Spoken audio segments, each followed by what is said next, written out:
All right, what is going on, FBG fam? Welcome back to the channel and welcome back to another Chaos Zero Nightmare video. I've been trying to wrap my head around why I'm so addicted to CZN. For one sitting, I can play this game for 7 to 8 hours straight, no problem.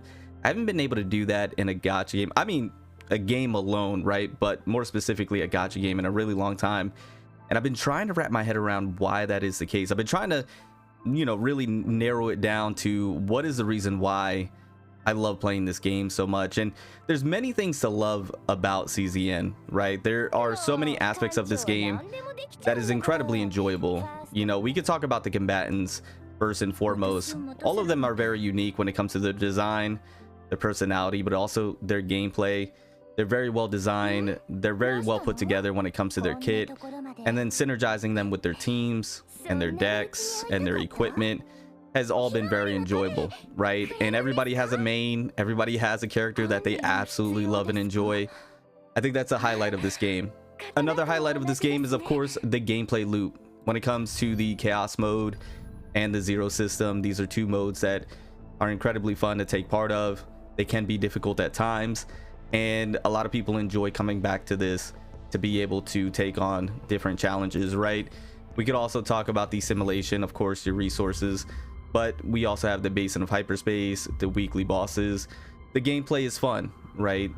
Getting the right cards, doing the 500 IQ play, the difficulties of certain things, especially with the introduction of season 1. We have the nebula distortion, we have the new area in the chaos mode.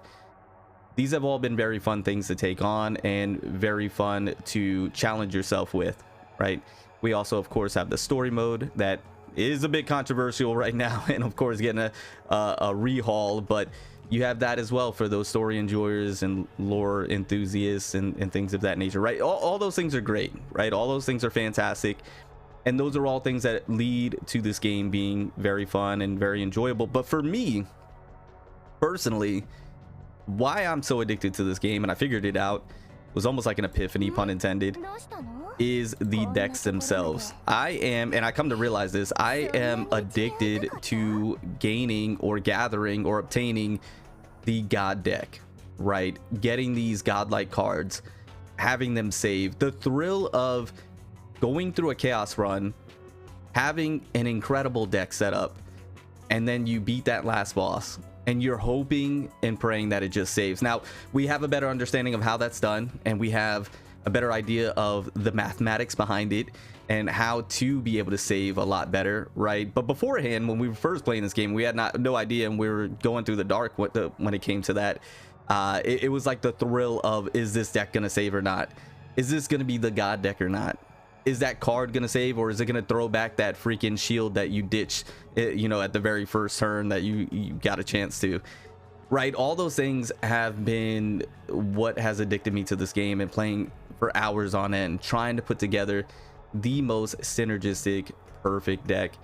And that's just what I love and enjoy about this game so much. It's the thrill of getting a god deck, putting it together, having it saved properly, and then being able to take that deck into different runs and being able to showcase that deck, right? Being able to showcase these cards. And I replicated this incredible card right here, and I got the perfect roll, and everything just went my way on that run, and I got this incredible deck, right? And that's, for me, that's the thrill. I've always enjoyed games where you can collect things, you can collect rare things, you can, I love looter shooter games, so being able to obtain like that god piece that everybody's been trying to get, that rare piece, and you finally obtain it, and it's like, finally I got that. For me, that's the thrill of it all, is the deck building aspect of this game, and then being able to utilize it in different content. And piggybacking on that, or adding to that, is the season 1 update. Why this has been so enjoyable for me is because they added these forbidden cards, and we can actually go ahead and see all of them over here. I love what they did with these forbidden cards. I think this was such a great idea and such a great move. Not only the forbidden cards, but the other cards, the mutant cards that you have in here as well. I hope this is something that they continue to do moving forward with the different season updates, adding incredible rare cards like this, because these cards, in my opinion, are pretty rare to get. and being able to get one of these cards and have them save, and you beat the run and you got it, I think is not only a really cool thing, but also like almost like a trophy in a sense, right? That you can show off you got that card and it's in your deck and you're able to utilize it. And they're pretty good, right? Most of these forbidden cards are pretty good, pretty useful. And I remember before the update, getting one of these cards was incredibly difficult, and they still are, just because of the rarity of it. By the way, is that Narha or Narsha? I just noticed that because of the hand and her eyes and the way she looks. This looks like Narsha. Anyway, I just noticed that. Anyways, I think this was such a very cool and awesome implementation into the game, and once again, something that I hope they continue to do with each new season update. And they maybe call it something different. Instead of forbidden, they call it, you know, like holy card or something like that, you know what I mean, to where it's another rare card to get, and they have some crazy thing like the 9 counter, but it does some incredible damage or something of that nature, to where you want to go ahead and obtain these cards. And the fact that it's seasonal, right? Like you can only get these cards during the season, so you have to play the season in order to obtain these cards. So afterwards, you know, when we're on like season, I don't know, 7, and they see you have a season 1 card, for me that's like a trophy. For me, that's addicting to be able to get that card, be able to have it and say I have that card, right? I don't know, that is what has me so addicted to. Geez, 70% damage times 1 for every 4 cards in hand, plus 1 hit, draw 1 for each. I really want this for Yuki. Anyways, having these cards in here, once again, that's where the addiction part for me comes, is just getting these cards and getting the perfect deck together, and then being able to, you know, have them holographic and all of that.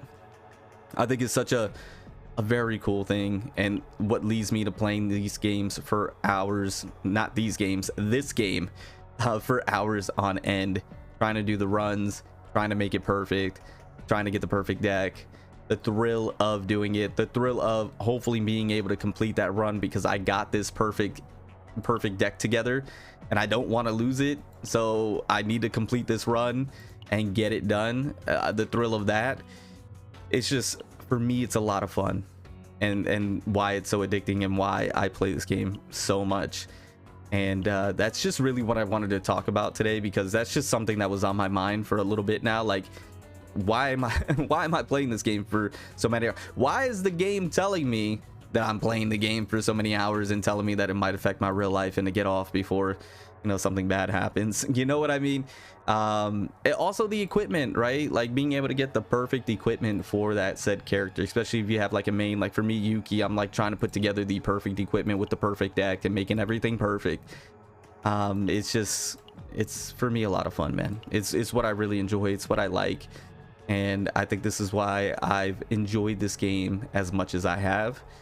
And it's been a really good time, as well as the developers doing such a good job with communication and all of that, right? All of those things are culminating to why this game is so incredible. But also for me, the addiction is that getting that perfect god roll deck, right? And being able to have that save and then being able to showcase it and use it. That has been the thrill for me. That's my addiction. But anyways, I want to know yours down in the comments below. I yapped on long enough. Let me know yours down in the comments below. This was just a fun video to talk to you guys, to have a bit of a discussion going. Something that I've just been thinking about that I wanted to go and share with you all. So anyways, I'm going to go ahead and get on out of here. Thank you so much for all the support. I really do appreciate it. I'll see you all in the next one. Remember to stand out, be different, have fun, go further beyond in everything that you do. My name's Cody. Call me further. I'll see you all next one. Bye, guys.